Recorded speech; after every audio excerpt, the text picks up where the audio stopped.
Welcome back to Preparing for Online Delivery. In this video, we will be introducing you to the communication tools inside of Blackboard. Before we begin, I want to stress that these videos are only an overview of the tools in Blackboard. You can find more detailed tutorials on ADC's Blackboard Workshops on Demand site. You can find a link below or in the Preparing for Online Delivery site. Thank you, Bree. Once again, I'm going to share my screen here, but first I'm going to mute my camera and I'm going to take you to Blackboard and we will talk about this. So you should be seeing my screen here and communication in Blackboard. There's only really several areas in Blackboard where you can communicate to your students. And the first one is the announcement page. So announcements are awesome. Announcements allow you to blast out that information to your entire class all at once with one announcement, and it's really simple. You come in, you create an announcement. So announcements quite simple. You'll see this interface over and over throughout Blackboard. It's much like an email. I give the announcement a subject. I type in my message to students. I can attach items. I can put photos in there. The announcement can hold many things because you have this text editor like you would have for any sort of email. You also have the option to date restrict your announcements. So really you could actually pre-populate your announcements ahead of time and have them released at a certain date and time. And one thing we talk about, you'll hear a lot about, is bookends for your week. So you can send out an announcement at the beginning of the week saying, hello class, here's what we're doing this week, here's the expectation of the week, here are maybe some deliverables for this week, or here's what you need to do this week. And then at the end of the week, you can have a closing comment that says, thank you for all your work, and it's been wonderful. You might want to single out an individual. Or just kind of have a restful weekend, and then we'll pick up things again next week. So date restriction can be handy. You can pre-populate some things with date restriction.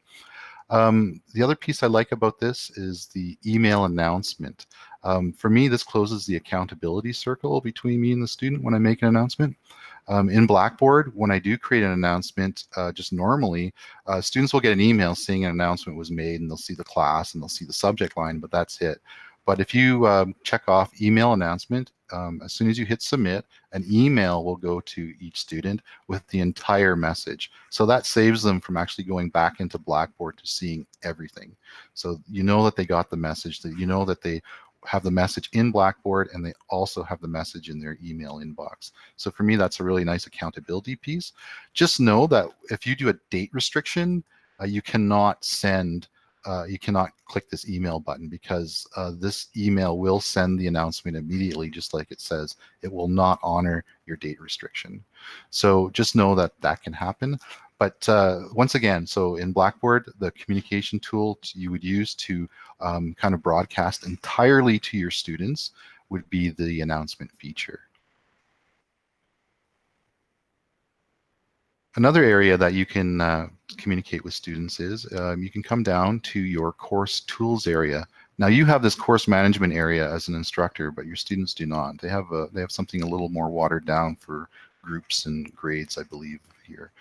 But for you, you have the full meal deal. So under course tools, this is all in alphabetical order. You can come down to send email. And so here, Blackboard gives you many options on how to send an email. First of all users only means the users enrolled in your course. This does not go out to everybody in Mount Royal University. So just understand that all users just means all the users, no matter what their role is in your course, will receive an email. You can send an email to all groups, all teaching assistants. I'm not going to read this list to you, but there's very many options. So single selected users, single select groups. So many ways to send an email to your students. And this email comes out of Blackboard, so you won't see it in your sent email in Google, but you will see the replies coming to your Google Mount Royal Mail. The other place, and this is probably the more, I don't know, this is a place where you'd probably be more realistically engaging your students, and it's in the Grade Center. I really like this feature in Blackboard. So I'm going to Grade Center, Full Grade Center. And in the Grade Center, I can see my list of students. And typically this is where we find that we actually need to communicate to students, is when we're actually assessing them. We can see when things are going sideways, things are going well, or things are just going nowhere. So what's really nice about Blackboard is that if I can see something happening with a student that concerns me, I can just check by their name here and come up to email, and I can email the selected user. And then I can give them that feedback immediately saying, whoa, great job, or, ooh, what's going on here? Or, alert, you need some help. How can I help you? There's a fire. So it's really nice that you can communicate to your students via the Grade Center, because I think that, like I said before, this is where we often see things were going sideways. Overall, that's basically it for how you would communicate to students. You can set up discussion boards and have bigger conversations, but just for the management piece of communicating, that's what it looks like in Blackboard. Thanks, John.